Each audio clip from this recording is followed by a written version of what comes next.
in 122 days. We each have the power to decide what kind of country we want to live in. Understand what we know. When there has been a full on intentional attack against hard fought, hard won freedoms and rights. Welcome to the National Newspaper Publishers Association's Let It Be Known, and a lot of campaigning going on. Kamala Harris, Vice President Kamala Harris in New Orleans for Essence Fest. Joining us this morning is Lauren Burke. Of course, Lauren, you know Lauren. Y'all know Lauren, and Lauren is loaded for bear this morning. I'm sure.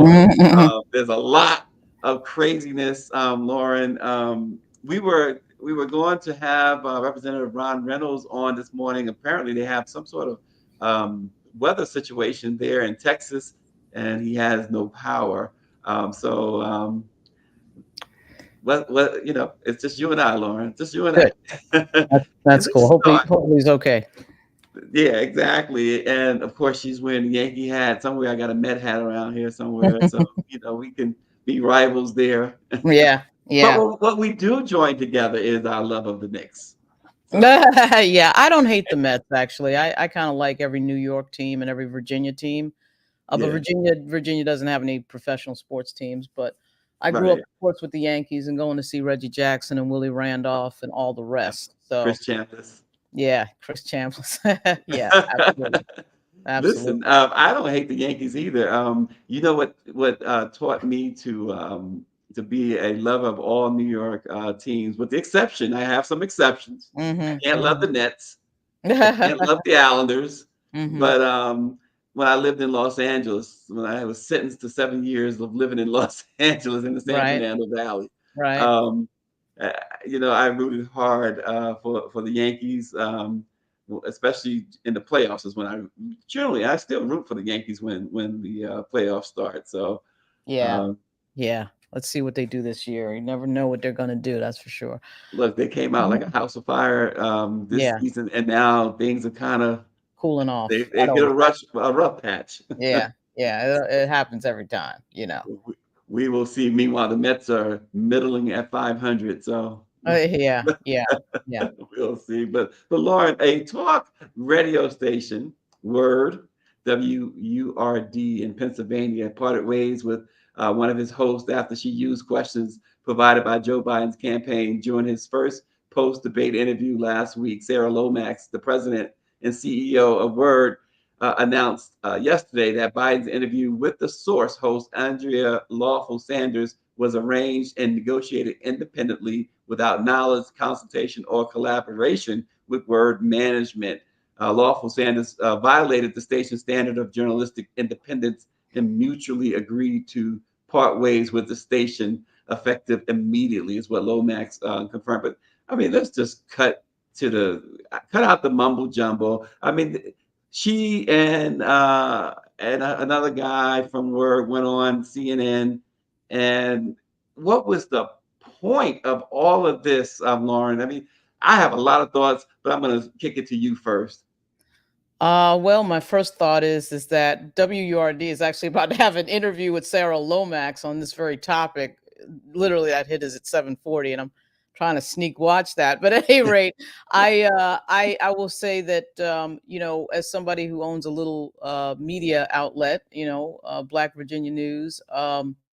When you have some people in your employ, you have to make sure that they know what the rules are uh, in a standard way, particularly in this world that we live in of citizen journalists and people who are involved in journalism who have not been formally involved in journalism, meaning worked at a big news organization. When I worked at ABC News and USA Today, and I was a freelancer, a contract photographer for Associated Press, there were rules that you were made aware of. And I can remember signing for the best practices guide. I can remember being told at ABC that we couldn't attend certain events because they were political. And certainly that was the case even more at USA Today. So you become aware of the general rules of journalism. Right. Earl Ingram and Andrea Lawful Sanders are not career journalists. In fact, I don't think they're journalists at all. They're Right. community people who speak on community matters on a regular basis, but that's not what they did in their professional career. So I say all that to say that trading questions, which is not completely uncommon before interviews. So people do sometimes ask, what will the questions be? Communications directors, which I have been, I will ask people, what are the questions going to be? I don't Right. generally furnish the questions, but, if you get into a discussion with somebody about, hey, what are we talking about? That could conceivably happen. And I think part of what happened here is that Earl Ingram and Lawful Sanders did not know the standard rules of journalism. But a media organization, and when you run a media organization, you have to be clear to your folks that work there what the rules are. And particularly in these moments where the media is losing money, the business model is failing, and you have a lot of people who are effectively volunteers or people who did not work at some big news organization. And so they may not know. And I Right. suspect they did not know what the rules were in a standard ethical manner when it came to interviewing the president of the United States. The fact that it made it to CNN, the fact that they were on CNN, and that they made such a big deal out of this, it to me is just intentional. I mean, look, the Biden campaign pointed out that there are many examples and recent examples of Trump refusing in recent months to answer questions from local news outlets in which he did not approve. We're not making a big deal out of that. We have on this program have folks on who have suggested questions. That doesn't mean we use them. Some of them, and you pointed out in a text message, some of those questions that the Biden campaign actually gave to Word were questions we want to know. Right. They were not just, fluff stuff. Here's the other thing, Stacey. Here's the other thing, even bigger. We had a whole ass media organization called Fox News be revealed as a communications counselor for a president of the United States. That would be Fox News's relationship with Donald Trump. I'm not sure. There were some personnel who were fired after that. I'm not sure if that was the reason, but that seemed to be standard practice at Fox News. So it's interesting to watch the commentary on this situation with regard to Ms. Lawful Sanders, particularly from CNN, that's struggling right now financially. CNN trying to sort of go, oh, we're going to be mini MAGA and all this other nonsense. They go after Lawful Sanders. But what did they say when Fox News was revealed in federal court to be a counselor to a president of the United States? And it wasn't just one member of the Fox News staff. It was standard practice. And they get credentialed from the radio, TV gallery, and everybody else on Capitol Hill because we're all pretending that they're a media organization instead of what they really are, which is a political organization masquerading as media. That's what Fox News is for the most part. Shout out to my friend Chad Pergram, who works at Fox, but is a very good reporter, and I think a very good example of how you can be at a biased news organization and still report accurately and fairly. Well, and just to add to that, with the CNN, and we on this program, we appreciate Abby Phillips. We think she do a really good job over at CNN. However, was way out of pocket talking about how this was a disrespect to Black media. It was not. What was a disrespect to Black-owned media was what your network, Abby, CNN, did to lock out Black-owned media from the debate. What is disrespectful is your outlet, CNN, continues to be, as Lauren so succinctly put it, mini MAGA. That's disrespectful. The fact that the Biden campaign and folks, not the White House, and that was the thing, the distinction that needs to be made here. It was the campaign, not the White House, that provided those questions. Abby knows her producers will go over questions with guests all the time. We know that we are in a world where we have publicists, you have comms directors that are going to provide what they want to hear. They're going to provide some questions they feel like is better suited for their person. And there's nothing wrong with them doing that. What would be wrong is to masquerade it as, okay, if you're just going to use their questions as, something that you came up with. But my thing is they had every right to decline that.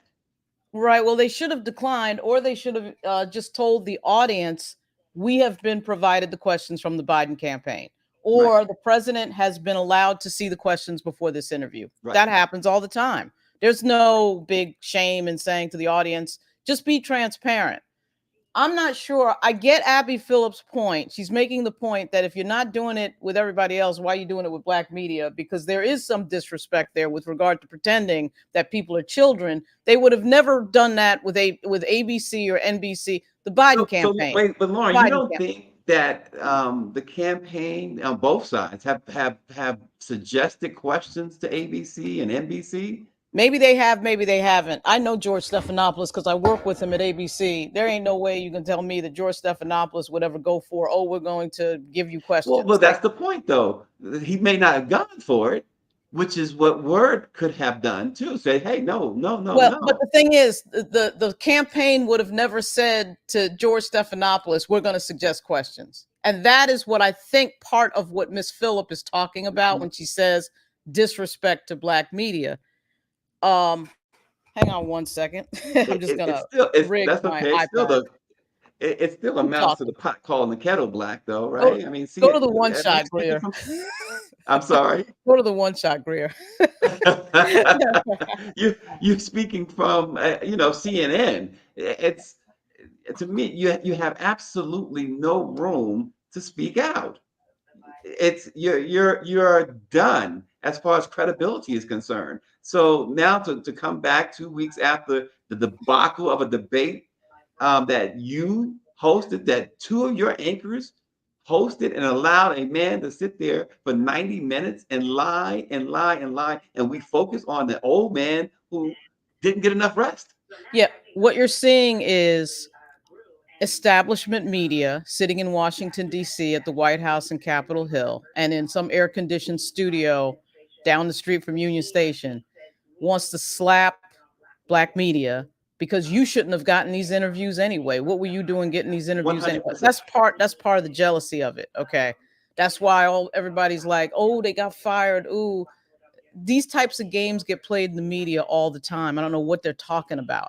I mean, I Mm. watched the New York Times put a criminal level allegation into print Oh because two yes. attorneys that they worked with decided that somebody had done a crime who was the lieutenant governor of Virginia. Even though that wasn't true, the New York Times took their word for it. That there was a relationship between those attorneys and the New York Times. Okay. So this idea that we don't in the media have close relationships with people and you're trading information and questions and that to me is ridiculous. So it's Right. interesting to see that Victor Blackwell is suddenly so interested in Right. asking a Black media organization about every little question that they've asked, but he's less interested in the fact on the same day, by the way, there was a neo-Nazi march in Tennessee and Yeah, which is nobody what we're talks gonna. about that at Yes. CNN. Yes. CNN is failing. CNN has the lowest ratings of the big three cable. And I think they'll do anything or blow anything up to try to get attention, which is what this game has become about more than anything. So I'm telling you, that is a double standard in terms of their reaction to Miss Right. Lawful Sanders. 100%. I couldn't agree more. And speaking of that white nationalist march, the Patriot Front in Nashville. See, this is the thing too, Lauren. So this is what we, instead of worrying about an 81-year-old man who didn't get enough rest and couldn't perform up to normal standards at a debate. How about this? I mean, the fact that we have this so openly in 2024 is is a testament to what happened in 2016. It's a testament and a reaction, of course, to Barack Obama's 2 terms of presidency. It is just what Donald Trump has in store. This is just a glimpse. And as we said, January 6th was just a dress rehearsal of what's to come. And we're seeing this, Lauren, with the Supreme Court. We're seeing it with this Project 2025, which part of Project 2025, some parts anyway, are already in effect. Yeah, wouldn't it be great if CNN spent as much energy on Project 2025 as they did Miss Lawful Sanders' interview, and of course the destruction that former President Trump wants to rain on this country if he gets into office again? Wouldn't it be nice if somebody talked about that for a segment or two? But this is a game of what story can we put on to get the most attention? And I guess CNN has decided that what Donald Trump is doing is normal. So they've made that, oh, that's not really news anymore. Are you kidding me? On a week when we're having the Democratic Party openly discuss changing their nominee, their presumptive nominee, President Biden, you're in here talking and doing segments with Earl Ingram and Lawful Sanders about their interview with Joe Biden. The real story of that interview, by the way, Uh-huh. is that the White House, that the campaign, and by the way, let's not be naive. There's no way that Anita Dunn has no say in what the campaign is doing. Jen O'Malley Dillon and Anita Dunn, I'm sure, have a say in all operations that are Joe Biden. Okay. And I know there's supposed to be a legal separation, but the reality of it is, I'd be very surprised to find Right. that Jen O'Malley Dillon and Anita Dunn don't have any say in campaign decisions. Okay. So the problem here is that, we're talking about all this other stuff, and we've got a bunch of people who are calling themselves the Republican Party on the MAGA right who want to destroy this country as we know it. Where's the attention going to that? And I have a problem. Everyone should have a problem with disproportionate reporting on things that are fly by night, flash in the pan style stories, though they may be interesting. The real story there was that Biden's people didn't think he could handle an off the cuff interview and had to supply questions. That's the real Right. story. The question there is, why did they think that that was true? And Right. that's what Victor Blackwell should be on, and Abby Phillip. I'm sure she will be. The question of why did they think they had to set up questions with WURD or anybody else? Right, right. It's true. But again, I do maintain, and you're right, I'm not disputing you, but I do maintain that I found that to be a pretty normal practice of folks offering talking points. But you know, I know Greer and I say it all the time, and she's definitely go ahead, send your questions. That doesn't mean we're going to use them, and 99% of the time we don't use them. So There's obviously a discussion about what are we going to talk about. I mean, so I think that what probably happened here was the campaign was talking to Lawful Sanders and said, hey, well, what are we talking about? And let's suggest a few things. And that turned into formally sending the questions. And again, Lawful Sanders, if you look at her resume, is right, not a journalist. right, And let me tell you something, there's nothing wrong with that. Jen Psaki is sitting on the air at MSNBC. She used to work for Joe Biden. Al Sharpton, who I enjoy very much, Al Sharpton has never said he's a journalist, so this is not his fault. But if right, somebody gives you a TV show and a platform like that, you're going to take it as you should, right? But we live in a world in journalism where there is no licensing. Everybody mhm, can wake up in the morning. The First Amendment effectively says anyone can wake up in the morning and say they're a journalist. So Lawful Sanders, I suspect, did not know, which means no offense against Miss Lomax over at WURD. But when that request came in and you're interviewing the president of the United States, which I suspect Word has not had that opportunity particularly often, right. you got to lock that down. You got to be in communication with Jasmine Harris and the campaign and everybody else. So if somebody called me and said, oh, we want to give an interview to Black Virginia News for your podcast or for your, newsletter, I'm going to be all over that, finding out the Right. details. Okay, what are we doing? What are the rules? It probably happened really fast. And they said, yes, it's an exciting thing for the station, as it should be. But that to me is the responsibility of the owner or the editor or the Right. managing editor of the operation. Well, without question, and once again, you nailed it. She's not a journalist, right? She probably don't fully understand these types of rules, if you will. And here's the other part of that: the fact that she's not a journalist, the fact that she has an opportunity. I don't care who's president. The fact that you have an opportunity to sit down with the president of the United States. Um, she probably asked for questions. She probably was looking for direction, being in her Right. situation. So She may you're have right. been. The, I the mean, it's real story is not that they provided questions, but the real story is why did they feel the need right. to provide questions? And it's an overwhelming thing to get a call from the White House. Obviously, the White House wanted, I think, him to sort of practice before he got to Stephanopoulos. Whatever the reason was, that's fine. But I'm sure for the station, for WURD, and for Earl Ingram, this was a very exciting thing. that Miss Lawful Sanders has been fired or released or whatever phrase we want to use, I think is unfortunate. I think is Yeah. problematic. Actually, I think that needs to be discussed. I'd like to hear from her. And I bet what happened was WURD got inundated with right wing. Oh, you guys are in here doing work for Joe Biden, and then they got scared and did that. Well, let me tell you something. Daily Caller, and all these right wing media organizations are working for Donald Trump de facto. Okay, so let's stop it with this idea that we don't have partisan media, but when it's partisan on the left and it's black people, suddenly people have to be fired. I mean, are Right. you kidding me? Right. So it depends on what that discussion was with regard to the questions. Again, full transparency would have fixed the entire thing. You start the interview, and she did. She had an intro for the interview, and she said, look, we went over the questions with the Biden campaign. So the president is aware of what I was going to ask. But quite frankly, these are questions I was going to ask anyway. How have you benefited the black community? What the heck happened at that debate? How did you specifically benefit Philadelphia and Pennsylvania? I mean, she probably would have asked those anyway. Anyway, right. Right. So it really, and I think what Lomax has done here is perhaps looking to draw more attention to Word. I don't know if that's her motivation, Mhm. but I just think that she handled this totally wrong. Well, Unless, of course, the journalist or the host just wanted to leave. I mean, I just think there was no reason here to terminate their relationship. Well, in fairness to Miss Lomax, she is talking right now on one of her radio stations about the situation. So I want to hear specifically what she says after I'm done here before I jump to that. But but in what you just said, Stacey, I do agree with this. If your big interview comes in and you're the owner of the media platform, you gotta referee that. You got to be involved in that. You got to be finding out, okay, what's going on here. We're interviewing the president of the United States.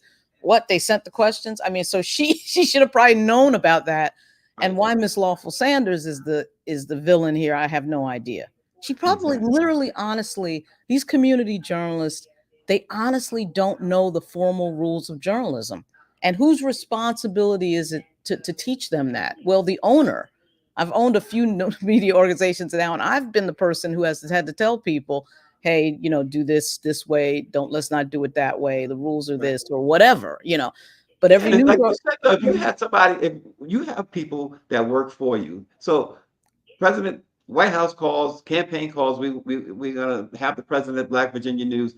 I'm pretty sure that person is gonna call. The first call is to Lauren Burke. Right. Well, absolutely. But it could be, I have a Richmond bureau chief. So my Richmond bureau chief is all So, over the place in Richmond. So she gets contacted all the time with stuff. Now, she's a career journalist, though. So she knows what the rules are. But as somebody who's worked in politics, I publicly say on a regular basis, I am a political person who owns a media platform. I am somebody who's worked in politics on the left, exclusively on the left, who writes for Black Press USA, writes for Black Virginia News.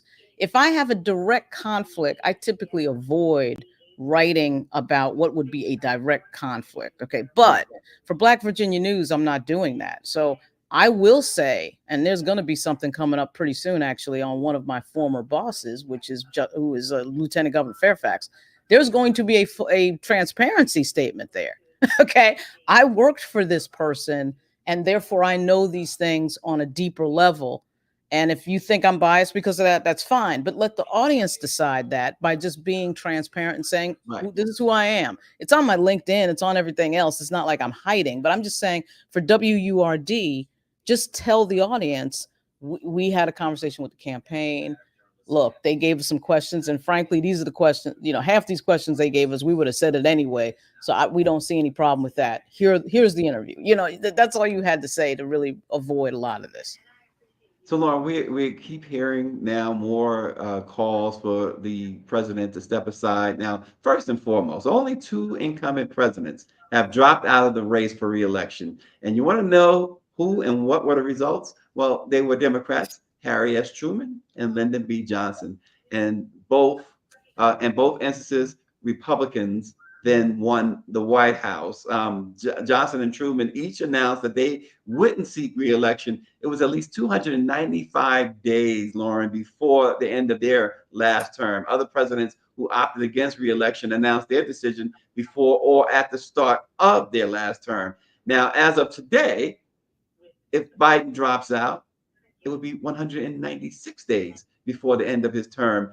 That in itself, you would think would kind of cool this talk, this growing monsoon of conversation of him stepping aside. Because it sounds like you can't win. Yeah, well, this is a unique problem that I don't think we've ever had before.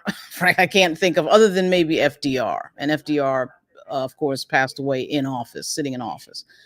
And even FDR, I don't think had a mental issue. He had a physical issue. I'm not a doctor, obviously. None of us are physicians. But I think it is safe to say that what we're seeing, if I had to guess, is something diagnosable with regard to the president. The question becomes, for the Democrats, a purely political question. Okay, not a medical, a purely political question. Is it easier to push him over the line in 120 days, or is it easier to switch your candidate 120 days before an election and some 50 before your convention to somebody else, which, by the way, would have to be Vice President Harris? I can't see how it would be anybody else Yeah, the other than Congressional her. Black Caucus is really strong in that. Right. The one thing that they are united in, if nothing else, is that she would have to be the person. As they should be. So from a legal standpoint, too, and the money and all that, it's a lot easier to switch to the vice president. And also from a name recognition. But the problem is, and I think this is a unique problem because I can't think historically of another one like this. There's an open question as to whether or not the president can physically and mentally continue. I don't think any political party has had to deal with that question before. And that's a tough one because what we saw on the 27th of June was someone who was struggling to get to ends of sentences and struggling to put thoughts together. That's different from the Vietnam War has blown up and you got the wrong policy and you're emotionally worn down and you then decide you're not going to run for re-election, which is what LBJ did. I just think that, I don't know. I think it's a really tough question for the party, but they got to get their act together really soon, like this week, because if you wait any longer than this week, it's problematic. It's just problematic. Well, And you also run into getting others if there is another candidate, you run into the problem of getting him on the ballot. You know that him or her on the ballot. You know that right. that is deadlines are fast approaching as far as getting someone else on the ballot. But then there is so many other things to consider. Power 96 writes in that he says Trump has dementia. He thinks he's running against Obama. We don't talk about the way we talk about the gaffes that the president commits. Right. We don't talk about the constant stammering and the constant gaffes of Donald Trump. We don't focus on that at all. And, Jasmine Crockett said, I don't care if he was off for 90 minutes and didn't put on a performance like people wanted him to put on. She says the reality is that he is 50,000 times better than Trump, and Republicans will not leave Trump. He has 34 felony convictions and still got over 50 pending. Well, Stacey, to your point, the problem with talking about Donald Trump is that the Democratic Party has decided in public to effectively call their nominee senile and mentally disabled in some way. And if you keep doing that, if you keep feeding the media that content, they're going to play it, okay? I mean, particularly the New York Times in this moment should be monitored very carefully because the New York Times, of course, was all pissed that they couldn't get an interview with Joe Biden.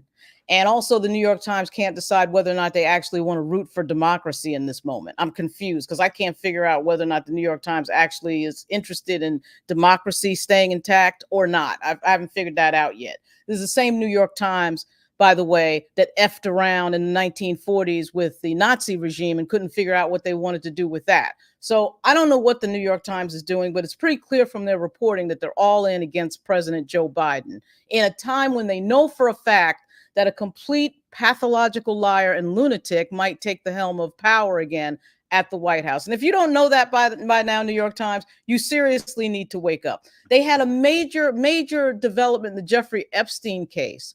Think about this. This is the New York Times that effectively created the Me Too movement, because it was the brilliant reporting of Jodi Kantor and Megan Twohey on Harvey Weinstein that got us all of that information about what Harvey Weinstein's behavior was, the NDAs, all that. That was like an over a year of reporting that turned out to be a book and a movie. I've read the book, which was excellent. It was excellent reporting. And then they go quiet on the Jeffrey Epstein developments, which I will not detail on this family show, with regard to Donald Trump. That makes no sense to me, New York Times.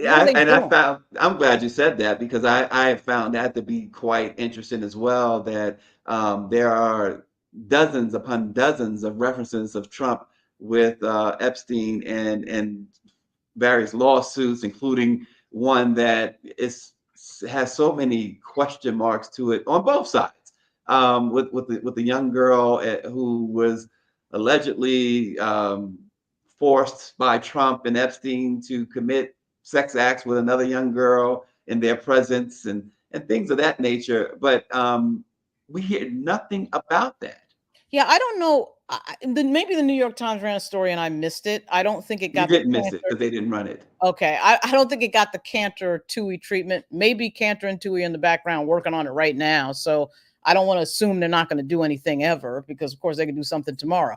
But the New York Times, clearly from their headlines, is showing that they're all in to say that the president doesn't have the mental capability. But it's not the New York Times' fault what the Democratic Party is doing. So you have members of the Democratic Party that for some reason need to be on CNN talking about the president of their party's mental acuity in public for all to see. Now, if somebody can explain to me, as somebody who's been a communications director for a few people, including a CBC member, Andre Carson, if somebody can explain to me why that benefits the party that you belong to sit and talk about, like, let's switch it to the Republicans. What are they doing? So Trump gets accused in the Epstein grand jury documents. They don't say a word. Trump eggs on these people who attacked the U.S. Capitol. They defend Trump on top of not saying anything about the fact that that's probably to me, that's a criminal act. It's sedition. And I don't know why people think it isn't, but suddenly now it's not. They defend whatever Trump does, or they keep their mouth shut. The Democrats are providing content to the media to destroy the presumptive nominee of their party for president at a time when you can ill afford to do that 120 days before an election. I don't understand that. I don't understand why that would ever be good communication strategy, but that's what they're doing. That's what they're doing. You're calling it out for what it is. There's a couple questions here, Lauren, and I'm not sure this first one. I'm going to just throw it out there. I'm not sure where Bo digitally is going, but he says locally, he or she, locally, North Central Florida, we have witnessed the, quote, whitening of VP Harris. Are we wrong to compare the Democratic Party's applied worth of Mrs. Obama's visibility to the seeming absence of VP Harris's voice to the community of color? Yeah, I don't know what that means, other than the fact that the mentioning that any sort of whitening of Kamala Harris. Kamala Harris is a member of AKA. She went to Howard University. You can't get any blacker than that. There's always been this weird undertow from ADOS with regard to, is she black enough and all this other stuff. When she walks through the door, everyone knows she's not white. That's for sure. In our country, that matters. And not only does it, can you tell that it matters in the way she gets attacked by editorial writers at the Washington Post, who all of a sudden have, gotten obsessed about, Kathleen Parker is obsessed about Kamala Harris in a way she was never obsessed about Mike Pence or any other vice president. Yeah, she's black, all right. I mean, she gets a double treatment that nobody I've ever seen as vice president has ever gotten. So not even Dick Cheney, who was a very questionable vice president. And yet, Kamala Harris is getting all this attention. So I'm not sure where that's going. In our country, the way that Black folks are covered, particularly in politics, is basically a throwback to the one drop rule, which is that if any part of your ancestry is Black, you're Black, no matter how you look or anything else. So Right. I just would say that I don't know anything about Michelle Obama or any of that. Michelle Obama is not running. A lot of people wish she was, but she's not. And she's declared that she's not interested a trillion times. And how about, and we on that same topic of the vice president and the disrespect, how about the most, perhaps the most racist headline that you will ever see? The New York Post referring to her as a potential DE and I president. She would be, they said, a DE and I president. Yeah, the New York Post is owned by Rupert Murdoch. They are white supremacists adjacent. Their entire editorial mission would appear to be to run some of the most negative stories they can about African Americans, typically in New York. New York has about over 2 million Black people in it, and I think it was last year that they had maybe 400 murders, something like that. And the New York Post is very good at trying to amplify every single thing that some Black person who happens to be a criminal is doing, and ignoring what the other 2 million other people in New York are doing who are Black, who have never been involved in a crime in their life. That is what the New York Post does on a regular basis. When it comes to the vice president, of course, they found some columnist to write something. And I think what we have to remember in these moments, and I've certainly learned this in politics, so much runs off of jealousy. So much runs off of people in position sitting someplace in some cubicle who wish they were the person that they were writing about and will never be that person. So I suspect that this guy who I've never heard of, who wrote for the New York Post about Vice President Harris, I'm going to go ahead and say it. He probably is never going to be the Vice President of the United States. So it's with a great deal of envy that people like Kathleen Parker and this person, and I'm saying this, and I know it's brutal to say it, but I've been in editorial board meetings sitting next to the person I worked with at the Washington Post, listening to 8 white folks question that Black candidate. I've only worked for Black folks in politics. Question that Black candidate. I should take that back. I worked for Tom Daschle and George Mitchell. But question that candidate, right? And there's an aura of who does this person think they are sitting here in this position? And particularly in the case of Lieutenant Governor Fairfax, who was only 38 years old when he got into office. He was always the youngest person in the room. Doesn't matter that he went to an Ivy League law school, Columbia. Doesn't matter that he went to Duke. He's got to explain himself, but I've seen it with younger politicians, and I've seen it standing over the shoulder of older politicians. and people think that they get to question these people because how dare you be in that position? So the entire conversation around Vice President Harris to me is a lot of these conservative, right-wing, MAGA white males who will never be anything other than somebody writing at some paper talking about Kamala Harris. And of course, before that, talking about President Obama, who of course drove them crazy because he was the smartest person in the room, literally the smartest person in the room when he would walk in. And they hated that. And that's why we got Donald Trump. He's an insecure person who ran because he was ticked off that some Black guy had something that he didn't have. And he actually said that recently. He said, well, the reason that I ran, he said it to Biden, but he also said that it was the same for Obama. He said to Biden, well, I ran because of Joe Biden, because I have to come along and fix things. No, you ran because you were jealous of the first Black president of the United States having something that you didn't have. And your parents told you that's not the way it was supposed to be. That's what this was about. And so this guy writing for the Post doesn't matter, but it's white supremacy adjacent journalism, which we're seeing get bolder and bolder And and bolder.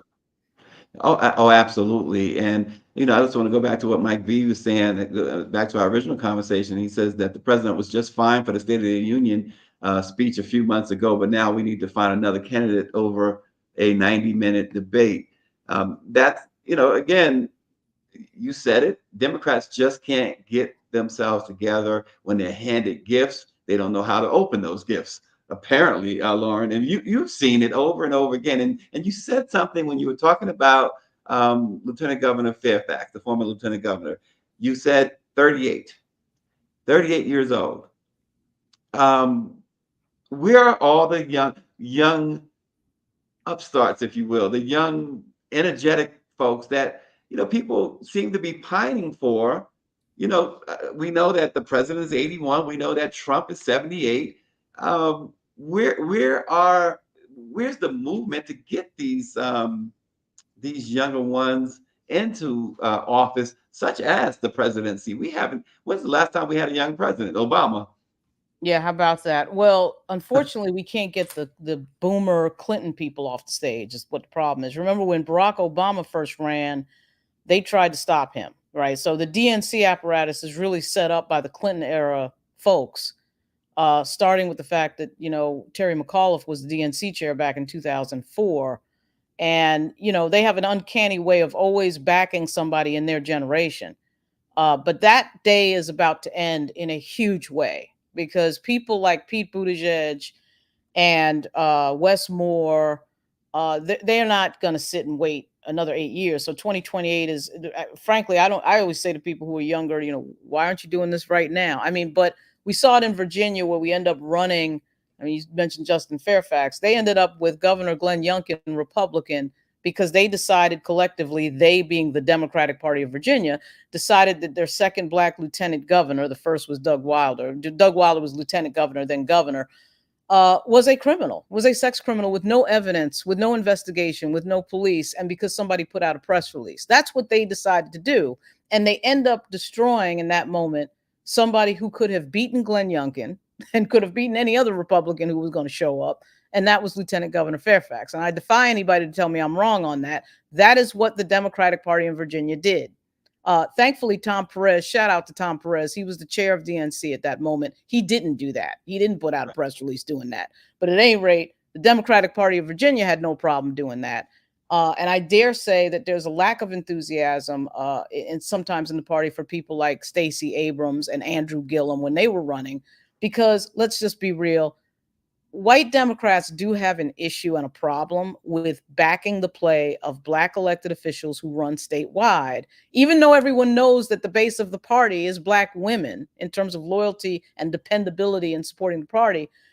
They just don't. In the South, it's just such a thing that is off custom that they're scared. They don't want to do it. And also there's this theory that if we back the play of a black candidate, we're going to tick off some white folks, which I'm not sure. If you watch the Barack Obama performance, I'm not really sure what they're talking about. He built a coalition of younger white folks and young progressive whites, of some Latinos, of black voters who are the base of the Democratic Party, and he won. So, but then all of a sudden now we get, it's got to be, in the case of the microcosm that is Virginia politics, it had to be Terry McAuliffe out there. I mean, that made no sense because who was pining for Terry McAuliffe? Like, absolutely nobody.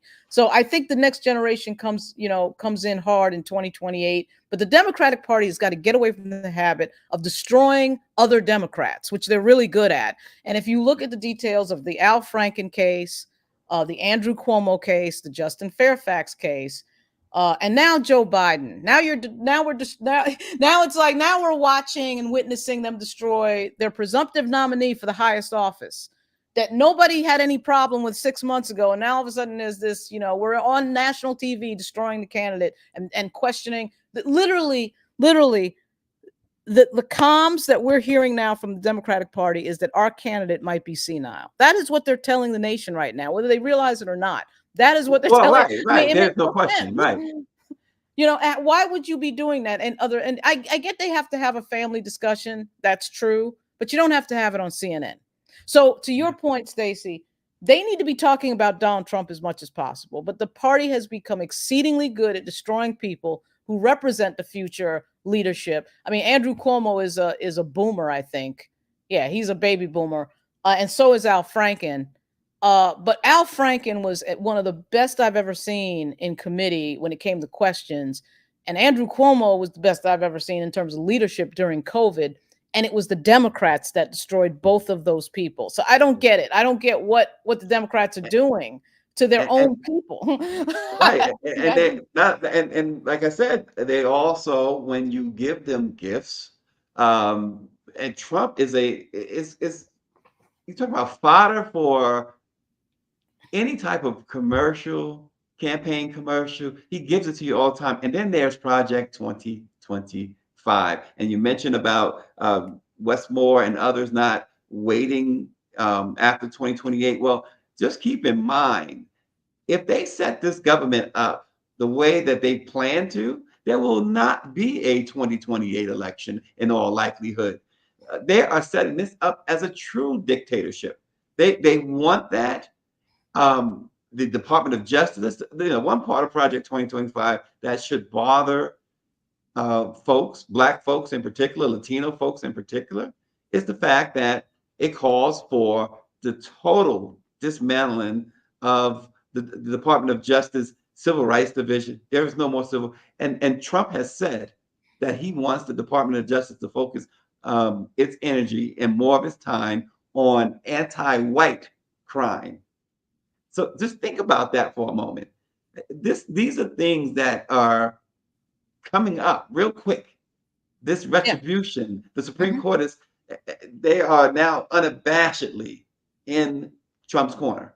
Yeah, and you're dealing with a Republican nominee who told everybody to put Clorox in their veins to cure COVID, and the Democrats are in here talking about how old Joe Biden is. I mean, I just feel like you can't continue to message like this and win an election. Okay, you just can't. There's so many things about Donald Trump to hit. It's such a target rich environment in terms of him just running his mouth. But, CNN, the media is showing us who they are. I mean, when they don't fact check an entire 90-minute debate, that tells you that they're not interested in facts and they're not interested in the truth and they're not interested in protecting it. That means that the Democrats have to recognize that the media is not going to do the job. They're just not. So the Democrats have to recognize double time that when you get out there and criticize your own candidate, don't bring up the deficiencies and the craziness and the pathological lying of the other candidate, Donald Trump, you're making a massive mistake. You're making a massive mistake. You've got to provide them with as much content as possible to tell people, the American people, the voters, that this person is dangerous. And Mhm. they're not doing that right now. And I don't think they're going to be doing it this week. I think what happens tomorrow is an explosion of people running their mouth about their candidate, Joe Biden, and actually doing more damage to Joe Biden. Yeah. That's what I think is going to Well, happen tomorrow. and again, Project 2025, like we said, Black and brown people in particular, but others. For instance, you talk about voting. Well, read Project 2025, and it tells you that they don't want women, white or Black or Hispanic, women, period, to vote anymore. They don't want women, of course, to control what happens with their bodies. We know that already. But they also want to outlaw any type of birth control. So you think about what's going on with this. They want to eliminate the Department of Education. It's Lauren, what is it setting up to be? The man said on now he amended his statement to say on day one he would be a dictator. Um, they're setting up a dictatorship, and Yeah. people are following this Mhm. lockstep. And you got some Black folks following along with this. Oh, they'll say stuff like, okay, you guys, Black folks have been led by the Democrats, and where has it gotten you? Where has it gotten you? And that may be true. That it may not have gotten Black folks or Latino folks far at all backing Democrats. But at the same time, yeah, let me put it this way: you have a choice of being free and living in a shack, or being enslaved and being and picking cotton out of the fields. I mean, that's what you're choosing here. Well, the If entire that's your if that's how you see it. yeah, the entire Project 2025 agenda is really seems like it wants to dismantle anything that would disproportionately benefit Black people, whether it's healthcare, the constant obsession around DEI as if Black people are in control of everything. They're always trying to run this game that we're in control of everything because of affirmative action. That's all nonsense. If you look at who the CEOs are in the country, who owns the sports teams, who's on the corner offices, who's on Wall Street, All of that is nonsense. It is complete nonsense. I just think that what happened there, it's pretty obvious, is that, President Obama gets into office. There's an uptick in discussion in the media and in general about African Americans, the progress or lack thereof. Certain people who are insecure and or racist had a problem with that, and one of them being Donald Trump. And of course, now all of a sudden, he's running for office on this platform that is basically a white supremacist adjacent political platform, because I don't recognize anything about the Republican Party as compared to Ronald Reagan or George W. Bush. They're not even talking about policy. They're talking about dismantling things in a way that Ronald Reagan would not have talked about it that way, and nor would George Bush, Senior or W. And so that's strange, really. I mean, what is that? That's Steve Bannon. I don't even know that it's ideological. I think it's resentment politics and white grievance politics. And it is a way to try to gin up support for the smaller and smaller group that is supporting what we can, I think, loosely call the Republican Party. It's really the MAGA movement. And the media is barely, what is the New York Times talking about? They did a whole story on how, a host at WURD got the questions from, Jasmine Harris. I don't know. I mean, I just think that for me is a fail. Again, if you can look at the New York Times editorial page and figure out whether or not they're interested in whether or not the United States is about to become a dictatorship, then let me know what you find. I can't figure out what that paper believes in. I mean, they would, if you believe in democracy, then you would have had to have read the First Amendment. And I'm not sure that these people sitting up in Manhattan care about any of that. And so they've got everybody talking about something else. And unfortunately, and I think this day will come where this is not the case, but right now, unfortunately, the New York Times drives so much of the conversation because all these other media outlets follow their play. And that is a huge problem. Yeah, it's a huge problem. And listen, again, along the lines of dictatorship, he's been teasing it, but he still hasn't done it. And that is select a vice president. Will he select a vice president? Oh, he'll definitely select a vice president. My money is on JD Vance. It's got to be somebody that will do anything and say anything and has no moral fiber whatsoever. It will just do anything and say anything for Donald Trump. There's not too many people on the list who won't. The guy up there, Bergeron, I don't know him that well, but they like him because he's got a bunch of money. But again, he'll do anything and say anything for Donald Trump. That's the first, order of business. And talk incessantly about brown people coming over the southern border. That's just what you got to have that. This is just so based on fear.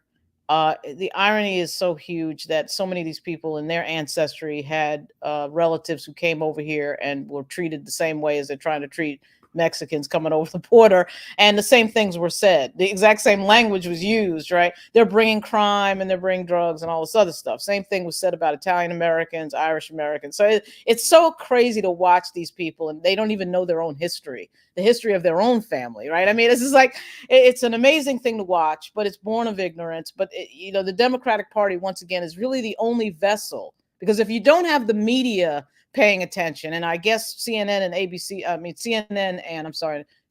and the New York Times have decided that this is no big deal, apparently. Let's talk about Joe Biden for a week straight, where the other guy was standing up there lying the entire, at least do both. I mean, you could do both. They're not going to do both.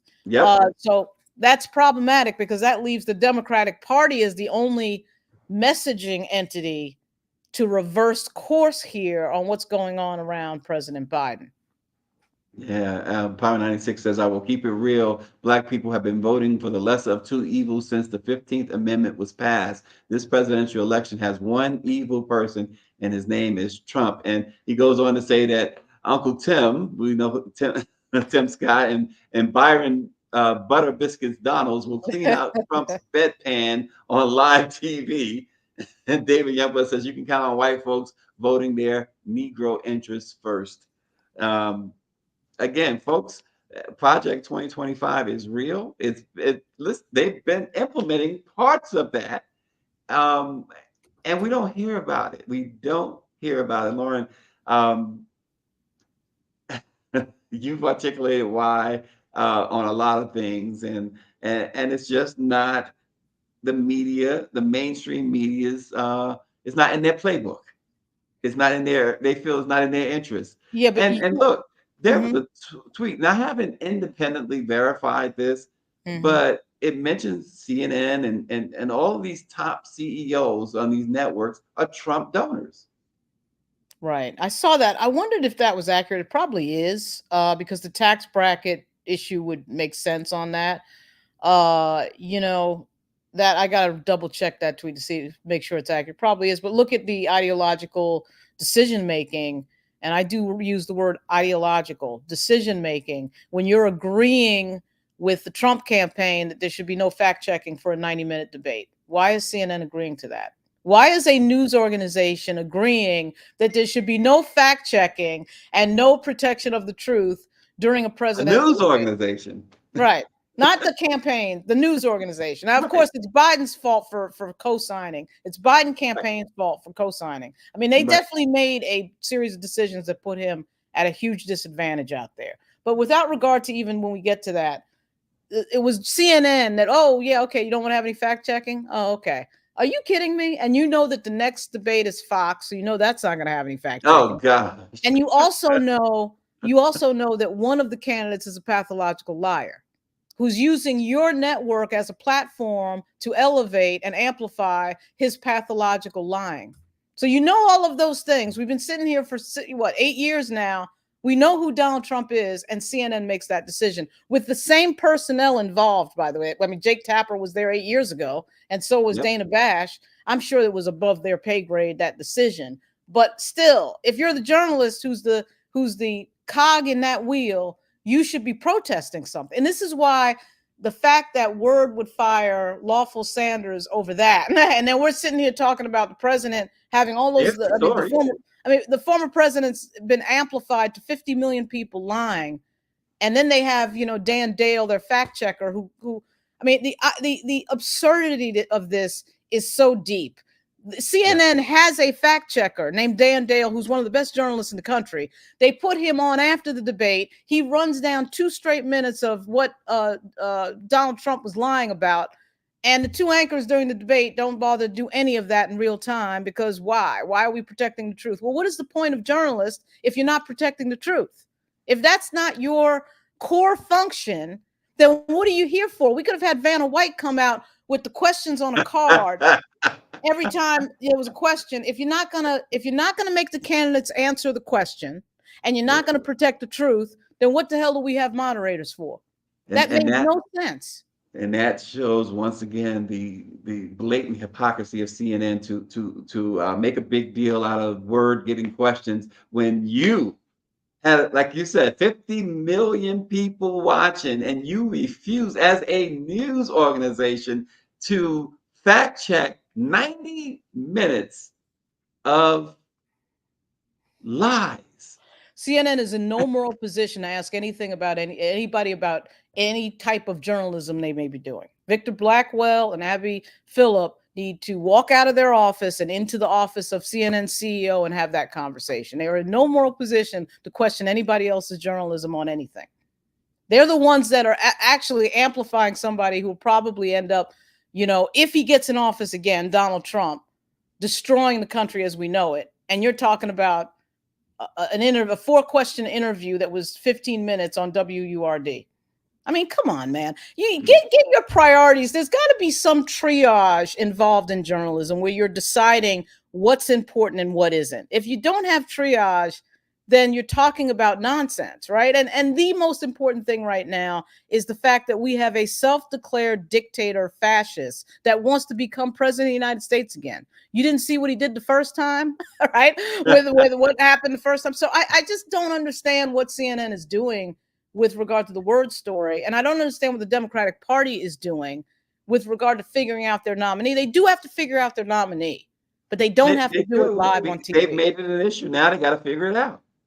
Well, they got to figure it out real fast. And you know, that I know the ship has sailed. There's no point in talking about the past, but wow, you didn't think that this was an issue 6 months ago. There's nothing that we know now that we didn't know about Joe Biden. We know the same thing that we knew. It was encapsulated in 90 minutes. Okay, well, we had seen some of that before. So I'm not impressed by, you know, waiting 120 days before an election day to switch out your nominee. I mean, it's just unbelievable to me to watch this, No, but it's here we almost, are. yeah, it's almost like saying that we surrender the election. Yeah, it is. That's what it sounds like the Democrats are doing here. They will deny that, of course, but your actions, they say actions speak louder than words. Lauren Burke, we enjoyed your words this morning, bringing everything into its proper perspective, and we look forward to continue reading Black Virginia News or Virginia Black News. It That's has. for sure. Yeah, Black Virginia And News up at the White House and on Capitol Hill this week. We'll see what happens. all right, so we'll see what happens. Lauren will have it for you guys. And Power 96, expect a call from Greer. And everybody expect that I'm going to be looking for you to subscribe to our YouTube page at LIBK-news. And let's get it done. And we will see you again tomorrow. Thanks for joining us.